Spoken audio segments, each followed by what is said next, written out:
Hello students, welcome to my YouTube channel chemistry Adda. तो आज का हमारा टॉपिक रहेगा राइबोस तथा डीऑक्सी राइबोस की संरचनाएं। आज के अपने टॉपिक में देखने वाले हैं हम लोग structure of ribose and deoxy ribose. तो चलिए स्टार्ट करते हैं आज के अपना टॉपिक। सबसे पहले देख लेते हैं इसमें अपना राइबोस। तो क्या होता है हमारा राइबोस स्टूडेंट्स? देखिए इसमें फर्स्ट पॉइंट, राइबोस आरएनए का एक वेरी इंपॉर्टेंट कंपोनेंट है। तो जैसा कि आप सभी को पता होगा कि हमारा जो राइबोस होता है 5 कार्बन श्रृंखला युक्त क्या होती है, शर्कराएं होती हैं, जो आरएनए की संरचना के निर्माण में तथा इसके कार्य में क्या करती हैं, महत्वपूर्ण भूमिका निभाती हैं। इसलिए हमारा जो राइबोस होता है आरएनए का एक महत्वपूर्ण क्या होता है, घटक होता है। ठीक है स्टूडेंट्स, तो देखो ribose is also called D ribose. तो इसी राइबोस को हम क्या कहते हैं, डी राइबोस के नाम से भी जानते हैं। राइबोस अपचायक शर्करा यानी कि रिड्यूसिंग शुगर है। इसी राइबोस में हमारा क्या होती है, एल्डिहाइड ग्रुप यानी कि CHO ग्रुप पाए जाते हैं, इसलिए से हम इस अपचायक शर्कराएं भी किसको कहते हैं।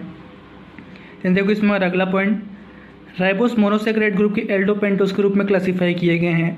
तो हमारे राइबोस में टोटल क्या होते हैं, 5 कार्बन श्रृंखलाएं पाई जाती हैं, इसलिए से मोनोसेक्राइड ग्रुप के एल्डोपेंटोस यानी ऐसे कार्बन श्रृंखला मतलब जिन्हें 5 कार्बन श्रृंखलाएं पाए जाए उसको क्या कहते हैं, एल्डोपेंटोस कहते हैं। तो इसी राइबोस को मोनोसेक्राइड ग्रुप के क्या किया गया है, एल्डोपेंटोस के रूप में क्लासीफाई किया गया है। ठीक है स्टूडेंट्स, ये हो गया स्टूडेंट्स हमारा इसका राइबोस का जनरल इंट्रोडक्शन। चलिए देख लेते हैं इसका अपना स्ट्रक्चर और साइक्लिक स्ट्रक्चर किस प्रकार से होता है। तो देखो स्टूडेंट्स, यहाँ पर हमारा डी राइबोस का स्ट्रक्चर इस प्रकार से होता है। 5 कार्बन श्रृंखलाएं आपस में क्या होती हैं, चेन में जुड़ी होती हैं। कुछ इसी प्रकार से first carbon, second carbon, third carbon, fourth carbon और फिफ्थ कार्बन आपस में क्या होती हैं, चेन में जुड़े होते हैं। तो यहाँ पर यदि हम फर्स्ट कार्बन में देखें तो इसके साथ हमारा HO ग्रुप जुड़ा होता है। इधर सेकंड कार्बन में हमारे इधर राइट साइड में OH ग्रुप, लेफ्ट साइड में H ग्रुप। थर्ड कार्बन में हमारे इधर राइट साइड में OH ग्रुप, इधर लेफ्ट साइड में H ग्रुप। और फोर्थ कार्बन में भी हमारा इधर राइट साइड में OH ग्रुप और लेफ्ट साइड में H ग्रुप। मतलब सेकंड कार्बन में, थर्ड कार्बन में और फोर्थ कार्बन में हमारे समान ग्रुप जुड़े होते हैं। समान ग्रुप OH और H ग्रुप क्या होते हैं, जुड़े होते हैं। और वहीं पर हमारा फिफ्थ कार्बन में CH2OH ग्रुप क्या होता है, जुड़ा होता है। तो कुछ इस प्रकार से हमारा डी राइबोस का क्या होता है, स्ट्रेट चेन स्ट्रक्चर होता है। इसी डी राइबोस की स्ट्रेट चेन स्ट्रक्चर का यहाँ पर हम साइक्लिक स्ट्रक्चर देखने वाले हैं कि किस प्रकार से हमारा डी राइबोस से बीटा डी राइबोस का क्या होता है, निर्माण होता है। चलिए स्टार्ट करते हैं। तो जो हमारा डी राइबोस का स्ट्रेट चेन स्ट्रक्चर है, इसमें किस प्रकार से प्रक्रिया हो रही है, इसको यहाँ पर क्या किया गया है, लिखा गया है। इसमें आप कन्फ्यूज़न मत होना। यहाँ पर हमारा जो डी राइबोस की स्ट्रक्चर है इसी को यहाँ पर क्या किया गया है, लिखा गया है। इसमें किस प्रकार से हमारा बीटा डी राइबोस का निर्माण हो रहा है, इसमें किस प्रकार से प्रक्रिया हो रही है, इसको क्या किया गया है, इसमें दिखाया गया है। ठीक है स्टूडेंट्स, तो चलिए स्टार्ट करते हैं। देखिए स्टूडेंट्स, जैसे कि यहाँ पर फर्स्ट कार्बन देखो, फर्स्ट कार्बन में हमारा देखो HO ग्रुप जुड़ा हुआ है। तो यहाँ पर हम दिखाएंगे इस मतलब यहाँ पर फर्स्ट कार्बन में हमारा HO ग्रुप जुड़ा हुआ है। तो यहाँ पर अपने कार्बन के साथ हमारा एक H सिंगल बॉन्ड बना लेता है। ठीक है स्टूडेंट्स, वहीं पर देखो इस फोर्थ कार्बन में हमारा OH ग्रुप जुड़ा हुआ है। फोर्थ कार्बन में हमारा OH ग्रुप जुड़ा हुआ है। तो इसको देखो या फिर इसको देखो, सेम ही है स्टूडेंट्स। तो यहाँ पर हमारा फोर्थ कार्बन से क्या होता है, एक ऑक्सीजन निकल करके इस कार्बन के पास आ जाता है। ठीक है स्टूडेंट्स, चूँकि इसमें देखो इसमें पहले से हमारे पास ऑक्सीजन उपस्थित था। ठीक है स्टूडेंट्स, और यहाँ पर हमारा फोर्थ कार्बन से एक और ऑक्सीजन निकल करके इस कार्बन के पास आ जाता है। तो यहाँ पर हमारा 2 ऑक्सीजन हो गया, इसलिए यहाँ पर हमारा कार्बन के साथ क्या होता है, ऑक्सीजन डबल बॉन्ड बना लेता है। तो कुछ इस प्रकार से हमारा कार्बन ऑक्सीजन के साथ डबल बॉन्ड बना लेता है। इधर हमारा सिंगल बॉन्ड H आ जाता है। तो किस प्रकार से इसमें क्या हो रही है, प्रक्रिया हो रही है। और बाकी इधर का जितना भी समूह है इसको एज इट इज़ क्या किया गया है, यहाँ पर लिखा गया है। ठीक है स्टूडेंट्स, समझ में आ रहा है आप सभी को। देन देखो स्टूडेंट्स, फाइनल में हमारा बीटा डी राइबोस का फॉर्मेशन किस प्रकार से हो जाता है। यहाँ पर हमारा जो H है, जो इस कार्बन के साथ सिंगल बॉन्ड से जुड़ा है, इस ऑक्सीजन के पास आ जाता है और ये हो जाता है हमारा OH। यहाँ पर हमारा हो जाता है OH और इसके साथ हमारा जो कार्बन के साथ डबल बॉन्ड बनाया हुआ है हो जाता है हमारा सिंगल बॉन्ड। और बाकी देखो स्टूडेंट्स, यहाँ पर से हमारा फोर्थ कार्बन से क्या हो रहा था, ऑक्सीजन निकल करके इस कार्बन के पास आ रहा था। तो यहाँ पर हमारा फोर्थ कार्बन से ऑक्सीजन निकल करके इस कार्बन के पास आ जाता है। यहाँ पर से देखो फोर्थ कार्बन से हमारा ऑक्सीजन निकल रहा है और यहाँ पर देखो इसमें एक H उपस्थित भी है। तो यहाँ पर H निकल करके इस फर्स्ट कार्बन के साथ अटैच हो जाता है। ठीक है स्टूडेंट्स, तो कुछ इस प्रकार से हमारा बीटा डी राइबोस का निर्माण होता है। और बाकी देखो स्टूडेंट्स, फिर से इधर का जितना भी समूह, इधर का जितना भी एलिमेंट्स, इसको क्या किया गया है, एज इट इज़ लिख दिया गया है। ठीक है स्टूडेंट्स, इसमें जस्ट आपको फर्स्ट कार्बन के पोजीशन में और इसके फोर्थ कार्बन की पोजीशन में आपको चेंजेस देखने को मिलेगा। बाकी इधर का जितना भी पार्ट है 2, 3 और 5 ये सभी क्या होते हैं, सेम होते हैं। ठीक है स्टूडेंट्स, तो कुछ इस प्रकार से हमारा डी राइबोस से हमने देखा डी राइबोस से किस प्रकार से साइक्लिक स्ट्रक्चर से हमारा बीटा डी राइबोस का निर्माण होता है। तो होप स्टूडेंट समझ में आया होगा आप सभी को। वाला पार्ट आप सिंपली स्किप कर दोगे तब भी चलेगा, मतलब ये वाला पार्ट आप नहीं लिखोगे तब भी चलेगा। आप डायरेक्ट इस पार्ट को लिख सकते हो, बीटा डी राइबोस को संरचना की इस प्रकार से होते हैं, इसको आप लिख दोगे तभी चलेगा। ठीक है स्टूडेंट्स, चलिए इसी बीटा डी राइबोस का फ्यूरेनस संरचना देख लेते हैं। तो फ्यूरेनस संरचना काफ़ी ईजी है। तो देखो इसमें फर्स्ट कार्बन में, इसमें देखो फर्स्ट कार्बन में जैसे इधर हमारा लेफ्ट साइड में OH ग्रुप जुड़ा है और राइट साइड में H ग्रुप जुड़ा है। इसी को फ्यूरेनस स्ट्रक्चर में दिखाने वाले हैं हम लोग। जैसे कि लेफ्ट साइड में OH ग्रुप जुड़ा था तो OH को ऊपर की तरफ लिखते हैं और H को नीचे की तरफ लिखते हैं। ठीक है स्टूडेंट, देन देखो हमारा सेकंड कार्बन में क्या है, हमारा सेकंड कार्बन में इधर हमारा लेफ्ट साइड में H है और राइट साइड में क्या है, OH है। तो लेफ्ट साइड वाले को क्या लिखेंगे, ऊपर में लिखेंगे। देखो यहाँ पर सेकंड कार्बन में हमारा जो लेफ्ट साइड वाला है इसको ऊपर में लिखे हैं और राइट साइड वाला जैसे OH था उसको नीचे लिखे हैं। उसी प्रकार से हमारा थर्ड कार्बन में भी है। जैसे थर्ड कार्बन में देखो क्या है, इधर हमारा लेफ्ट साइड में H है और राइट साइड में OH है, तो इसको भी ऐसे लिखे हैं। जैसे लेफ्ट साइड में H था, H को ऊपर लिखे हैं और राइट साइड में OH था तो OH को नीचे लिखे हैं। जस्ट इसमें फोर्थ और फिफ्थ कार्बन में क्या होता है, चेंज हो रहा है, क्योंकि फोर्थ कार्बन से क्यों हमारा ऑक्सीजन बाहर निकल रहा है, तो इसलिए यहाँ पर फोर्थ कार्बन को जैसे ये वाला H जो हमारा लेफ्ट साइड में था उसको हमने क्या किया है, इस कार्बन के नीचे लिखा है। और जैसे इस फोर्थ कार्बन से क्या हो रहा था, ऑक्सीजन निकल रहा था, तो यहाँ पर हमने ऑक्सीजन को शो किया है कि हमारा फोर्थ कार्बन से क्या हो रहा है, ऑक्सीजन निकल रहा है। और बाकी इस फिफ्थ कार्बन के साथ, मतलब फोर्थ कार्बन के साथ हमारा फिफ्थ कार्बन जुड़ा होता है CH2OH ग्रुप। यहाँ पर हमारा फोर्थ कार्बन से ही हमारा कुछ इस प्रकार से CH2OH ग्रुप क्या होता है, जुड़ा होता है। तो काफ़ी ईजी स्टूडेंट्स हमारा बीटा राइबोस का फ्यूरेनस संरचना। ठीक है स्टूडेंट्स, तो कुछ इस प्रकार से हमारा डी राइबोस से हमने देखा किस प्रकार से हमारा बीटा डी राइबोस का क्या होता है, निर्माण होता है।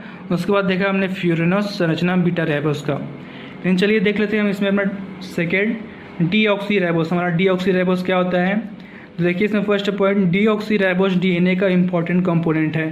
तो हमारा जो डीऑक्सी राइबोस है क्या होता है, ये भी शर्कराएँ होती हैं, 5 कार्बन युक्त क्या होती है, शर्कराएँ होती है, जो DNA का इंपॉर्टेंट कंपोनेंट होते हैं, जो DNA के संरचना के निर्माण कार्य में क्या करते हैं, महत्वपूर्ण भूमिका निभाते हैं। डीऑक्सी राइबोस मोनोसेक्राइड के एल्डोपेंटोस के रूप में क्लासीफाई किए गए हैं, यानी कि वर्गीकृत किए गए हैं। तो डीऑक्सी राइबोस को भी मोनोसेक्राइड ग्रुप के एल्डोपेंटोस में मतलब इनमें भी 5 कार्बन श्रृंखलाएं पाई जाएंगी, इसलिए इनको मोनोसेक्राइड ग्रुप के एल्डोपेंटोस ग्रुप में क्या किया गया है, वर्गीकृत किया गया है। तो चलिए इसके स्ट्रेच एंड स्ट्रक्चर तथा अल्फा डीऑक्सी राइबोस को देख लेते हैं किस प्रकार से इसका संरचना होता है। तो देखो स्टूडेंट्स, यहाँ पर हमारा डीऑक्सी राइबोस के स्ट्रेच एंड स्ट्रक्चर किस प्रकार से होता है। यहाँ पर भी हमारा 5 कार्बन श्रृंखलाएं क्या होती है, जुड़े होती हैं। कुछ इस प्रकार से first carbon, second carbon, third, fourth और फिफ्थ कार्बन क्या होती हैं, एक चेन में जुड़े होते हैं। और इसके भी फर्स्ट कार्बन के साथ हमारा HO ग्रुप जुड़ा होता है। इधर सेकंड कार्बन के साथ हमारा 2 H ग्रुप जुड़े होते हैं। देन थर्ड कार्बन के साथ इधर राइट साइड में OH ग्रुप, लेफ्ट साइड में H ग्रुप। फिर इधर मतलब फोर्थ कार्बन इधर राइट साइड में OH ग्रुप और लेफ्ट साइड में H ग्रुप, और लास्ट में हमारा CH2OH ग्रुप क्या होता है, जुड़ा होता है। तो यहाँ पर यदि हम डीऑक्सी राइबोस और राइबोस की स्ट्रेच एंड स्ट्रक्चर में अंतर देखें तो क्या अंतर है, देखो यहाँ पर हमारा जो इस डीऑक्सी राइबोस के जो हमारा सेकंड कार्बन है इसके साथ हमारा 2 H समूह जुड़ा हुआ है। और वहीं पर हमारा राइबोस का जो स्ट्रेच एंड स्ट्रक्चर है इसमें देखो इसके सेकंड कार्बन में इधर हमारा एक OH समूह है, इधर H समूह है। ठीक है स्टूडेंट्स, समझ में आया अंतर आप सभी को। हमारा जो डीऑक्सी राइबोस है उसमें इस कार्बन सेकंड कार्बन के साथ हमारा 2 H समूह जुड़ा हुआ है। इधर राइबोस में हमारा राइट साइड में OH ग्रुप होता है, इधर लेफ्ट साइड में क्या होता है, H ग्रुप होता है। बस इतना ही अंतर है स्टूडेंट्स राइबोस और आपके डीऑक्सी राइबोस में। बाकी इधर का आपका जो फर्स्ट कार्बन हो गया, थर्ड कार्बन, फोर्थ और फिफ्थ कार्बन क्या होता है, एज इट इज़ होता है। तो किस प्रकार से आपका डी राइबोस और डीऑक्सी राइबोस में क्या होता है, अंतर होता है। देन देखो स्टूडेंट्स, इस डीऑक्सी राइबोस यानी कि स्ट्रेच एंड स्ट्रक्चर से किस प्रकार से अपना साइक्लिक स्ट्रक्चर या अल्फा डीऑक्सी राइबोस का फॉर्मेशन होता है। तो काफ़ी इजी स्टूडेंट्स, जैसे हमारा बीटा डी राइबोस का साइक्लिक स्ट्रक्चर का फॉर्मेशन हुआ था, लगभग ऐसे ही हमारा अल्फा डीऑक्सी राइबोस का क्या होता है, साइक्लिक स्ट्रक्चर का फॉर्मेशन होता है। काफ़ी ईजी है, देखना आपको समझ में आ जाएगा। तो यहाँ पर हमारा जैसे हमारा बीटा डी राइबोस में क्या था, 5 कार्बन श्रृंखलाएं आपस में जुड़े हुए थे। तो यहाँ पर भी हमारा क्या होता है, 5 कार्बन श्रृंखलाएं इस प्रकार से एक चेन में जुड़े होते हैं। ठीक है स्टूडेंट्स, देन देखो इसके फर्स्ट कार्बन में इस फर्स्ट कार्बन में देखो इधर हमारा OH समूह जुड़ा होता है और इधर हमारा H समूह जुड़ा होता है। तो यहाँ पर यदि हम बीटा डी राइबोस से इसका कंपैरिजन करें तो हमारा बीटा डी राइबोस को देखिए इस फर्स्ट कार्बन में इधर हमारा H समूह जुड़ा हुआ है, इधर हमारा OH समूह जुड़ा हुआ है। ठीक है स्टूडेंट्स, लेकिन हमारा अल्फा डी ऑक्सी राइबोस में क्या होता है, ये वाला जो OH समूह है इस साइड में होता है और ये वाला जो H समूह होता है इस साइड में होता है। तो इसके फर्स्ट कार्बन में क्या आपको इनके पोजीशन में क्या देखने को मिलेगा, अंतर देखने को मिलेगा। ठीक है स्टूडेंट्स, देन देखो इस अल्फा डी ऑक्सी राइबोस के सेकंड कार्बन में देखो, इस सेकंड कार्बन में देखें तो हमारा 2 H समूह क्या होते हैं इस कार्बन के साथ जुड़े होते हैं। लेकिन यहाँ पर यदि हम बीटा डी राइबोस में इसकी तुलना करें तो हमारा बीटा डी राइबोस के सेकंड कार्बन में क्या होता है, इधर हमारा H समूह होता है, इधर हमारा OH समूह होता है। ठीक है स्टूडेंट्स, देन देखो इसमें इस थर्ड कार्बन में, फोर्थ कार्बन में और फिफ्थ कार्बन में, ये हमारा जो थर्ड कार्बन है, फोर्थ और फिफ्थ कार्बन है, जैसे हमारा बीटा डी राइबोस में थर्ड कार्बन में जो समूह जुड़े हुए हैं H और OH समूह जुड़े हुए हैं, एज इट इज़ हमारा अल्फा डी ऑक्सी राइबोस में भी क्या होता है, जुड़ा होता है। ठीक है स्टूडेंट्स, इधर हमारा थर्ड कार्बन, इधर H समूह, इधर OH समूह, इधर फोर्थ कार्बन, इधर हमारा H समूह, इधर फोर्थ कार्बन से क्या हमारा ऑक्सीजन निकल के इस फर्स्ट कार्बन के साथ आता है और लास्ट टाइम अपना आ जाता है CH2OH समूह। ठीक है स्टूडेंट्स, तो काफ़ी ईजी है स्टूडेंट्स, हमारा अल्फा डी ऑक्सी राइबोस और बीटा डी राइबोस लगभग समान ही हैं, बस जस्ट इनके फर्स्ट कार्बन और सेकंड कार्बन में आपको अंतर देखने को मिलेगा। बाकी इधर का जितना भी पार्ट है, थर्ड, फोर्थ और फिफ्थ कार्बन हमारा एज इट इज़ होता है। ठीक है स्टूडेंट्स, आई होप आप सभी को अल्फा डी ऑक्सी राइबोस का साइक्लिक स्ट्रक्चर समझ में आया होगा। ठीक है स्टूडेंट्स, तो देखो यहाँ पर इसका फ्यूरिनेस स्ट्रक्चर देख लेते हैं, हमारा अल्फा डी ऑक्सी राइबोस का फ्यूरिनेस स्ट्रक्चर, ये भी काफ़ी इजी है स्टूडेंट्स। जैसे देखो इस फर्स्ट कार्बन के साथ इधर हमारा लेफ्ट साइड में H जुड़ा हुआ है तो इसको ऊपर की तरफ लिखेंगे और इधर हमारा जो इधर राइट साइड में OH जुड़ा हुआ है तो इसको नीचे लिखेंगे। देखो यहाँ पर इस फर्स्ट कार्बन देखो H हमारा लेफ्ट साइड में था, इसको ऊपर लिखे हैं और हमारा जो OH है हमारा राइट साइड में तो इसको नीचे की तरफ लिखे। उसी प्रकार से हमारा सेकेंड कार्बन में देखो, सेकेंड कार्बन हमारा दोनों तरफ H था, इसको इसलिए हमारा एक H को ऊपर एक H को नीचे लिखे हैं। और थर्ड कार्बन में देखो हमारा एक H हमारा लेफ्ट साइड में है और OH समूह राइट साइड में है, तो इसी प्रकार से हमारा H को ऊपर की तरफ लिखे हैं, OH को नीचे की तरफ लिखे हैं। और यहीं पर फिर से हमारा फोर्थ और फिफ्थ कार्बन थोड़ा क्या होता है, चेंज होता है। जैसे कि इस कार्बन के साथ हमारा H जो है क्या होता है, लेफ्ट साइड में जुड़ा है, तो इसको ऊपर की तरफ ना लिख करके हम इसको क्या होता है, इसको नीचे की तरफ लिखते हैं। और यहाँ पर देखो कार्बन से क्या हो रहा है, हमारा ऑक्सीजन इस फोर्थ कार्बन से हमारा ऑक्सीजन निकल कर फर्स्ट कार्बन में जुड़ रहा है, इसलिए यहाँ पर इसको हम दर्शाएं कि हमारा किस प्रकार से हमारा ऑक्सीजन निकल रहा है। ठीक है स्टूडेंट्स, बाकी देखो हमारे इस फोर्थ कार्बन के साथ हमारा CH2OH समूह जुड़ा हुआ है, तो किस प्रकार से हमारा फोर्थ कार्बन के साथ हमारा CH2OH समूह क्या होता है, जुड़ा होता है। तो काफ़ी ईजी स्ट्रक्चर है स्टूडेंट्स, फ्यूरिनस स्ट्रक्चर। तो किस प्रकार से हमारा अल्फा डी ऑक्सी राइबोस का क्या होता है, फ्यूरिनस स्ट्रक्चर होता है। तो आई होप स्टूडेंट्स ये स्ट्रक्चर से आप सभी को समझ में आया होगा। तो काफ़ी इजी वे में समझाने की कोशिश किया हो स्टूडेंट्स अपना डी राइबोस का संरचना, बीटा डी राइबोस का स्ट्रक्चर तथा इसमें हमने देखा अल्फा डी ऑक्सी राइबोस का संरचना। ठीक है स्टूडेंट, इनकी संरचना में ज़्यादा अंतर नहीं है, जैसे इसकी इनके पोजीशन में क्या हो जाता है, चेंजेस हो जाता है, बाकी इधर के स्ट्रक्चर क्या होता है, सेम होता है। यदि स्ट्रक्चर को कम से कम 4-5 बार इसको लिख करके देखो तो अच्छे से स्पष्ट हो जाएगा।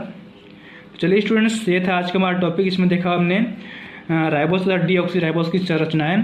वीडियो पसंद आया होगा तो स्टूडेंट्स लाइक, सब्सक्राइब और शेयर जरूर करें। Thank you students.